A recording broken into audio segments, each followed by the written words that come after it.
बहुत वर्ष पहले की बात है। एक राजा था जो थोड़ा लालची स्वभाव का था। उसके 3 बेटे और 3 पुत्र वधुएं थीं। वह अपने पुत्रों से बहुत स्नेह करता था। एक दिन किसी काम से राजा दूसरे गांव की ओर चल पड़ा।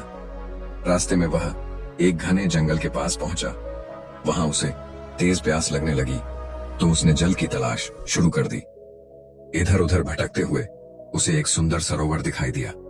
वह सरोवर के किनारे पहुंचा और देखा कि उसका पानी बिल्कुल स्वच्छ और निर्मल था। जैसे ही राजा ने पानी पीने के लिए सरोवर के पास कदम बढ़ाया, अचानक सरोवर से एक राक्षस प्रकट हुआ। उस राक्षस की आंखें अंगारे जैसी लाल थीं और उसका मुख रक्त से सना हुआ लग रहा था।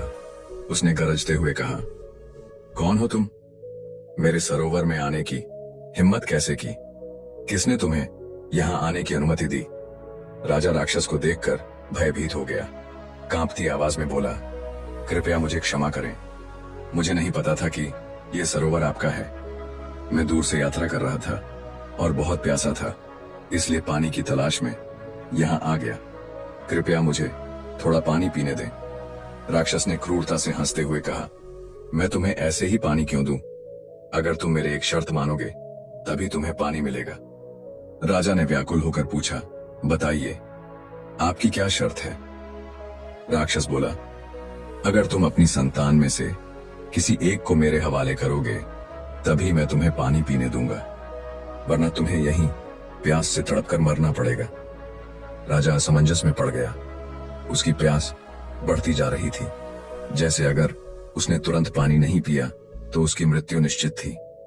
कोई और रास्ता न देख राजा ने विवश होकर कहा, ठीक है, मैं अपनी संतान में से किसी एक को आपके पास लाकर समर्पित कर दूंगा। अब मुझे थोड़ा पानी पीने दें। राक्षस ने राजा को पानी पीने दिया। पानी पीकर राजा किसी तरह अपने राज्य लौट आया, मगर अब वह गहरे विचारों में डूब गया। आखिर वह किस संतान को राक्षस के हवाले करेगा?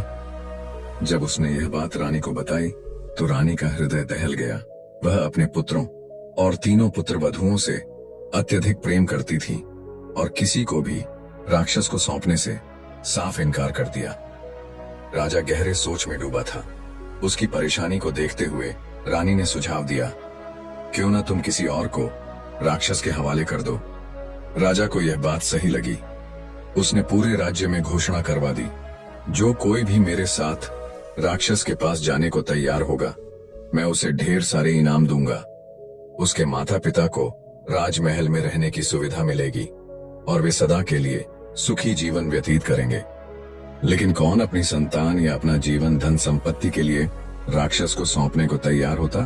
आशा के विपरीत कोई भी इस प्रस्ताव को मानने के लिए राजी नहीं हुआ। अब राजा निराश हो गया। वह वापस महल लौटा और रानी से दोबारा परामर्श किया। रानी ने कहा, यदि कोई तैयार नहीं है तो एक उपाय और है। राक्षस तो हमारे बच्चों को नहीं जानता। क्यों न हम अपनी तीनों पुत्र वधुओं में से किसी एक को लेकर वहां चले जाएं। यदि राक्षस को पुत्र चाहिए होगा तो वह ले लेगा और यदि नहीं तो पुत्र वधु को देखकर छोड़ देगा। राजा को यह सुझाव सही लगा, लेकिन सवाल यह था कि किस पुत्र वधु को राक्षस के पास ले जाया जाए। उसने सबसे पहले अपने बड़े बेटे के पास जाकर बात की, बेटा, क्या तुम अपनी पत्नी को राक्षस को सौंपने के लिए तैयार हो? बड़े बेटे ने दृढ़ता से इनकार कर दिया। मैं अपनी पत्नी को उस दुष्ट राक्षस के पास नहीं भेज सकता। फिर राजा अपने दूसरे बेटे के पास गया। मंझले बेटे ने भी साफ मना कर दिया, पिताजी, यह कैसे संभव है? मैं अपनी पत्नी को खतरे में नहीं डाल सकता। राजा निराश हो गया। अब केवल उसका छोटा बेटा बचा था। एक आखिरी उम्मीद के साथ राजा ने छोटे बेटे के सामने अपनी बात रखी और कहा, बेटा, अगर तुम भी मना कर दोगे तो मेरा क्या होगा? रात होने वाली है, मुझे कोई रास्ता नहीं दिख रहा। छोटे बेटे ने धीमी आवाज में कहा, जब मेरे दोनों भाई मना कर चुके हैं तो मैं कैसे अपनी पत्नी को राक्षस के पास भेज सकता हूं? राजा यह सुनकर रो पड़ा। उसकी बेबसी और हताशा भरी सिसकियां सुनकर छोटे बेटे की पत्नी वहां आ गई। उसने चिंता से पूछा, पिताजी, आप इतने परेशान क्यों हैं? राजकुमार ने अपनी पत्नी को सारी बात बता दी। यह सुनकर छोटी पुत्रवधू ने शांत स्वर में कहा, यदि पिताजी राक्षस से वचन दे चुके हैं तो क्यों न मैं ही उसके पास चली जाऊं। यदि मैं चली जाऊंगी तो आप किसी और से विवाह कर लेना। जीवन अनिश्चित है, आज है तो कल नहीं। एक ना एक दिन तो सभी को मृत्यु का सामना करना ही है। अगर मैं किसी की भलाई करके मरती हूं तो इससे बड़ा पुण्य और क्या हो सकता है। उसने आगे कहा, पिताजी आप मेरी चिंता न करें, मैं आपके पुत्र के वेश में राक्षस के पास जाऊंगी ताकि उसे पता भी न चले कि मैं आपकी पुत्रवधू हूं। राजा के मन में आशा की एक किरण जागी। उसने अपनी छोटी पुत्रवधू को एक पुत्र की तरह सजाया, उसे राजकुमार के वस्त्र पहनाए और एक रथ पर बिठाकर राक्षस के पास ले जाने के लिए निकल पड़ा। राजा के मन में अब भी डर था, मगर उसके सामने यही एकमात्र रास्ता बचा था। राजा अपनी छोटी पुत्रवधू को साथ लेकर राक्षस के पास पहुंचा। पुत्रवधू ने राजकुमार का वेश धारण कर रखा था, जिससे कोई यह पहचान नहीं सका कि वह एक स्त्री है। जैसे ही राजा राक्षस के सामने पहुंचा, राक्षस जोर से हंसा और गरज कर बोला, राजा अगर तू अपने पुत्र को मेरे पास नहीं लाता तो मैं तुझे आज ही मार डालता। अच्छा हुआ तूने अपना वचन निभाया। राजा ने सिर झुकाकर कहा, मैं अपने वचन के अनुसार अपने पुत्र को आपके पास लेकर आया हूं। अब मैं मुक्त हूं। यह कहकर राजा ने अपनी पुत्रवधू को राक्षस के हवाले कर दिया और भारी मन से वहां से लौट गया। राक्षस ने बिना किसी संदेह के उसे राजकुमार समझा और खुश होकर उसे अपने साथ सरोवर के भीतर ले गया। छोटी पुत्रवधू ने जैसे ही सरोवर के अंदर कदम रखा, वह हैरान रह गई। भीतर एक विशाल साम्राज्य बसा हुआ था। वहां के लोग सामान्य मनुष्य थे, लेकिन उनके चेहरे पर उदासी और भय झलक रहा था। उसे समझ आया कि यह लोग वही हैं जो कभी सरोवर के बाहर के एक संपन्न राज्य के निवासी थे। वर्षों पहले राक्षस ने उस राज्य को नष्ट कर दिया था और वहां के लोगों को इस सरोवर के अंदर कैद कर लिया था। अब ये लोग राक्षस के अधीन जीवन जी रहे थे। राक्षस का एक सुंदर कन्या भी थी। वह एक राजकुमारी थी, उस राजा की बेटी जिसे राक्षस ने मार दिया था। हालांकि राक्षस स्वयं भयानक और क्रूर था, उसकी पुत्री आश्चर्यजनक रूप से रूपवती थी। राक्षस को अपनी पुत्री से अत्यधिक प्रेम था। वह उसे कभी सरोवर के बाहर जाने नहीं देता था, क्योंकि उसे डर था कि कहीं उसकी बेटी बाहरी दुनिया के लोगों से मिलकर उसके खिलाफ कोई षड्यंत्र न रच ले। हर बार जब राक्षस भोजन की तलाश में बाहर जाता तो अपनी बेटी की सुरक्षा को लेकर बहुत चिंतित रहता। इसलिए उसने राजकुमार, जो वास्तव में पुत्रवधू थी, बुलाने का निर्णय लिया ताकि वह उसकी पुत्री की रक्षा कर सके। राक्षस को यकीन था कि राजा ने अपना एक पुत्र ही उसके पास भेजा है। उसे तनिक भी संदेह नहीं हुआ कि राजकुमार के वेश में कोई युवती है। राक्षस छोटे पुत्रवधू, जो राजकुमार के वेश में थी, को अपने साथ राजकुमारी के कक्ष में ले गया। राक्षस ने अपनी पुत्री से कहा, अब से यह राजकुमार तुम्हारी देखभाल करेगा। जब मैं बाहर जाऊंगा तो यह तुम्हारी रक्षा करेगा। राजकुमारी ने सिर झुकाकर सहमति जताई, लेकिन उसकी नजर जैसे ही राजकुमार पर पड़ी, वह थोड़ी चकित हो गई। राजकुमार यानी पुत्रवधू देखने में सुंदर और सौम्य था। उसे बिल्कुल भी संदेह नहीं हुआ कि उसके सामने कोई युवती है। समय बीतने लगा। जब राक्षस शिकार की तलाश में बाहर जाता तो राजकुमारी और राजकुमार के बीच बातें होने लगीं। धीरे धीरे दोनों में विश्वास बढ़ता गया। एक दिन छोटे पुत्रवधू ने राजकुमारी से पूछा, तुम और ये सभी लोग इस सरोवर के अंदर कैद क्यों हो? क्या तुम लोग बाहर नहीं जा सकते? राजकुमारी की आंखें भर आईं। उसने धीरे से कहा, क्या बताऊं? राक्षस ने मेरे पिता के राज्य को नष्ट कर दिया है। मेरे पिताजी को मार डाला और कई लोगों को खा गया। जो लोग बचे उन्हें उसने यहाँ कैद कर लिया। जब उसे भोजन नहीं मिलता तो वह इन्हीं कैदियों में से किसी को मारकर खा जाता है। मुझे वह प्यार करता है, इसीलिए मुझे नहीं मारा। लेकिन इन लोगों का दुख देखकर मेरा दिल रोता है। अगर हम किसी भी तरह इस राक्षस को मार सकें तो सभी की जान बच सकती है। राजकुमार यानी पुत्रवधू ने दृढ़ स्वर में कहा, हम उसे जरूर मारेंगे। मुझे बस यह बताओ कि उसे हराने का उपाय क्या है। राजकुमारी ने गहरी सांस लेते हुए कहा, राक्षस को हराना आसान नहीं है। उसका जीवन एक रहस्य में छिपा है। उसकी आत्मा उसके शरीर में नहीं है। 7 समुद्रों के पार एक जगह है जहां एक सिंधुक नामक एक संदूक रखा है।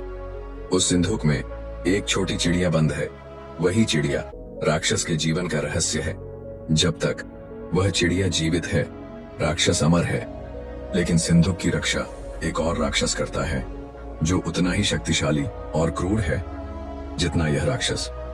अगर तुम वह चिड़िया लेकर आ सको तो ही राक्षस को मारा जा सकता है। छोटे पुत्र वधु ने बिना हिचकिचाए कहा, मैं किसी भी कीमत पर उस चिड़िया को लाकर रहूंगी। मैं यहाँ मरने के लिए आई थी। यदि कुछ लोगों की जान बचाकर मरूं तो यही मेरे लिए सबसे बड़ी बात होगी। उस रात जब राक्षस सरोवर में लौट आया तो छोटे पुत्र वधु ने कहा, राक्षस महाशय, मुझे कुछ जरूरी काम के लिए सरोवर के बाहर जाना है। मुझे पता चला है कि तुम्हारे इस नगर के आगे एक तांत्रिक आया है जो तुम्हें अपने वश में करना चाहता है। यदि मैंने उसे रोका नहीं तो वह तुम्हें हानि पहुंचा सकता है। मुझे कुछ दिनों के लिए बाहर जाने की अनुमति दें। मैं उस तांत्रिक का अंत करके तुम्हारी रक्षा के लिए लौट आऊंगा। राक्षस को लगा कि यह राजकुमार उसकी भलाई के लिए ही चिंतित है। यह मेरी रक्षा के लिए ही जा रहा है। इसे जाने दो।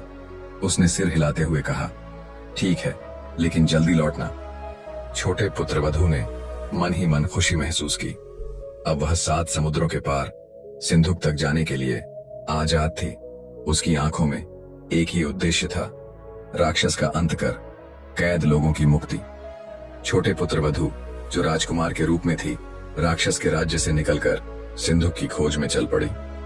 उसे यह भी नहीं पता था कि 7 समुद्र पार जाकर वह सिंधुक तक कैसे पहुंचेगी या उस चिड़िया को कैसे हासिल करेगी। लेकिन उसके मन में बस एक ही उद्देश्य था, राक्षस का अंत कर कैद लोगों को मुक्त कराना। चलते चलते वह एक दूसरे राज्य में पहुंच गई। यह एक समृद्ध और विशाल राज्य था जहां के राजा की एक अत्यंत सुंदर राजकुमारी थी। उसके पास एक जादुई मणि थी। कहा जाता था कि वह मणि किसी के भी मन को वश में कर सकती थी। थकान से चूर छोटे पुत्र वधु एक तालाब के किनारे पहुंची। उसने तालाब से पानी पिया और वहीं बैठकर कुछ देर विश्राम करने लगी। धीरे धीरे उसकी आंखें भारी होने लगीं और वह एक पेड़ के नीचे सिर टिकाकर सो गई।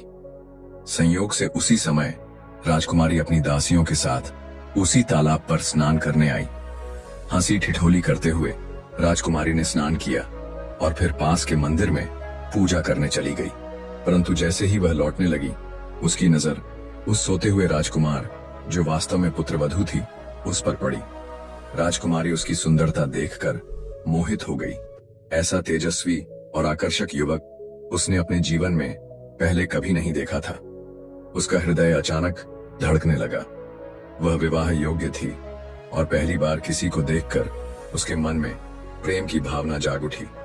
राजकुमारी ने सोते हुए राजकुमार को एकटक निहारा। उसका मन मानो वहीं अटक गया। किसी तरह खुद को संभालते हुए वह लौट तो आई, लेकिन उसका मन वहीं रह गया। महल पहुंचकर उसने पूजा भी अधूरी कर दी। न कुछ खाया न पिया, बस गुमसुम बैठी रही। राजा और रानी यह देखकर हैरान हो गए। उनकी चंचल और खुशमिजाज बेटी एकदम खामोश हो गई थी। राजा ने कहा, पुत्री, क्या हुआ? तुम इतनी उदास क्यों हो? न तुमने भोजन किया न जल पिया। बताओ, तुम्हारी परेशानी क्या है? अगर कुछ खो गया है तो हम उसे खोज लाएंगे। अगर कुछ टूट गया है तो उसे ठीक करवा देंगे। पर तुम ऐसी चिंतित क्यों हो? राजकुमारी ने गहरी सांस ली और धीरे से कहा, पिताश्री, न कुछ टूटा है न कुछ खोया है, पर हाँ, मेरा दिल खो गया है। स्नान के समय मैंने एक युवक को तालाब के किनारे सोते हुए देखा। मुझे उससे पहले ही नजर में प्रेम हो गया है। यदि आप मेरा विवाह उससे नहीं कराएंगे तो मैं न कुछ खाऊंगी न कुछ पीऊंगी और न ही किसी से बात करूंगी। राजा और रानी एक दूसरे की ओर देखने लगे। उनकी लाडली बेटी पहली बार किसी बात पर इतनी दृढ़ता से अड़ी थी। अब सवाल यह था कि वह युवक कौन था और उसे कैसे खोजा जाए। राजकुमारी की बात सुनकर राजा और रानी परेशान हो गए। राजा ने कहा, पुत्री, तुम किस अनजान व्यक्ति से विवाह की बात कर रही हो? हमें तो यह तक पता नहीं कि वह कौन है, किस राज्य से आया है और क्या करता है। ऐसे अज्ञात व्यक्ति से तुम्हारा विवाह कैसे कर सकते हैं? लेकिन राजकुमारी अपनी जिद पर अड़ी रही। उसने रोते हुए कहा, पिताश्री, मैं केवल उसी युवक से विवाह करूंगी। यदि आपने मेरी इच्छा पूरी नहीं की तो मैं न कुछ खाऊंगी न पीऊंगी। राजा ने आखिरकार हार मान ली और सैनिकों को आदेश दिया कि वे तालाब के किनारे जाकर उस युवक को महल में बुलाकर लाए। जब सैनिक छोटे राजकुमार को लेकर राज दरबार पहुंचे तो राजा रानी भी उसकी सुंदरता देखकर दंग रह गए। बिना कुछ पूछे समझे राजा ने विवाह की घोषणा कर दी। छोटे पुत्र वधू ये सुनकर घबरा गई। उसने सोचा, मैं तो एक स्त्री हूं, मैं किसी और स्त्री से विवाह कैसे कर सकती हूं? परंतु जब राजा ने कहा, यदि तुमने विवाह नहीं किया तो मेरी पुत्री प्राण त्याग देगी, तो उसके मन में ख्याल आया कि किसी की जान बचाने के लिए वह यह विवाह कर सकती है। आखिरकार पूरे राजमहल में धूमधाम से विवाह हुआ। दोनों का विवाह संपन्न हुआ और उन्हें एक शाही कक्ष में अकेला छोड़ दिया गया। रात के सन्नाटे में राजकुमारी ने राजकुमार को देखा और कहा, तुम इतने चिंतित क्यों हो? मैं देख रही हूं कि विवाह के समय से ही तुम बेचैन हो। मुझे सच सच बताओ, आखिर क्या बात है? छोटे पुत्र वधू ने राजकुमार के स्वर में कहा, मैं एक बड़े उद्देश्य के लिए निकला हूं। मैं राक्षस के राज्य से आया हूं। उसने अनगिनत लोगों को बंदी बना रखा है और मैं वचन दे चुका हूं कि उसका अंत करूंगा। परंतु उसके प्राण एक चिड़िया में बंद है जो 7 समुद्र पार एक सिंधुक में है।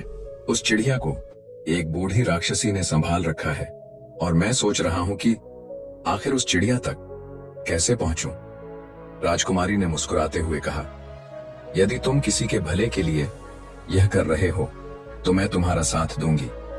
मेरे पास एक जादुई मणि है, इससे तुम किसी के भी मन को वश में कर सकते हो। इसे लेकर जाओ। जब तुम उस राक्षसी के पास जाओगे तो इस मणि के बल पर उसे अपने बस में कर सकोगे और आसानी से उस चिड़िया को प्राप्त कर सकोगे। छोटे पुत्र वधू ने मणि हाथ में ली और राजकुमारी का आभार जताया। उसने कहा, मैं तुम्हारा यह उपकार कभी नहीं भूलूंगा। मैं राक्षस का अंत कर सभी बंदियों को मुक्त कराकर लौटूंगा। सुबह होते ही छोटे पुत्र वधू राजकुमार के वेश में मणि लेकर महल से निकल पड़ी। परंतु राह लंबी थी। चलते चलते वह रास्ता भटक गई और अनजाने में एक घने जंगल में प्रवेश कर गई। छोटे पुत्र वधू जो राजकुमार के वेश में थी, जंगल के रास्ते पर चलते हुए अचानक डाकुओं ने उसे घेर लिया। वे खतरनाक थे, लंबे लंबे बाल, कमर पर खंजर और आंखों में लालच की चमक। डाकुओं ने राजकुमार को बंदी बना लिया और उसे अपने अड्डे पर ले गए। डाकू सरदार ने उसकी तलाशी ली और उसकी सारी वस्तुएं छीन लीं, लेकिन जादुई मणि वे हासिल नहीं कर सके। छोटे पुत्र वधू ने मणि को इतनी सावधानी से छिपा रखा था कि कोई उसे देख भी नहीं पाया। डाकुओं ने उसे एक अंधेरे कमरे में कैद कर दिया। रात को वे लूटपाट के लिए निकल जाते और दिन में उसे बंदी बनाकर रखते। लेकिन डाकुओं के सरदार की एक बेटी थी, एक रहस्यमयी युवती जो तंत्र विद्या में निपुण थी। उसने राजकुमार यानी छोटे पुत्र वधू को ध्यान से देखा और उसकी आंखों में ईमानदारी और साहस को परखा। एक दिन उसने राजकुमार के पास जाकर कहा, तुम यहाँ किसी नेक काम के लिए आए हो, ये मैं जानती हूँ। तुम कौन हो ये मेरे लिए मायने नहीं रखता। मैं तुम्हारी सहायता करना चाहती हूँ। हम मिलकर उस राक्षस का अंत करेंगे और सभी बंदियों को मुक्त कराएंगे। छोटे पुत्र वधू ने उसकी बात सुनी और राहत महसूस की। उसने डाकू की बेटी को अपनी सच्चाई बता दी, राक्षस का अत्याचार, उसके प्राणों का रहस्य और 7 समुद्र पार सिंधुक में कैद वह चिड़िया। डाकू की बेटी ने कहा, मेरे पास एक जादुई घड़ा है, ये हमें उड़ाकर सीधा राक्षस के आत्मा वाले नगर तक ले जाएगा। दोनों घड़े पर सवार होकर 7 समुद्र पार कर राक्षस के किले तक पहुंच गए। वहां पहुंचते ही पहरेदार हैरान रह गए, क्योंकि किसी ने कभी सोचा ही नहीं था कि कोई इस जगह तक पहुंच सकता है। छोटे पुत्र वधू ने जादुई मणि निकाली और राक्षसी के पास गई जो सिंधुक की रक्षा कर रही थी। मणि के प्रभाव से राक्षसी के मन पर जादू छा गया। वह भ्रम में पड़ गई और बोली, तुम कौन हो? छोटे पुत्र वधु ने झुककर कहा, मैं तुम्हारा नाती हूं। मुझे तुम्हारे पुत्र ने भेजा है ताकि मैं चिड़िया को लेकर उसके पास जाऊं। राक्षसी मंत्र के प्रभाव में आ चुकी थी।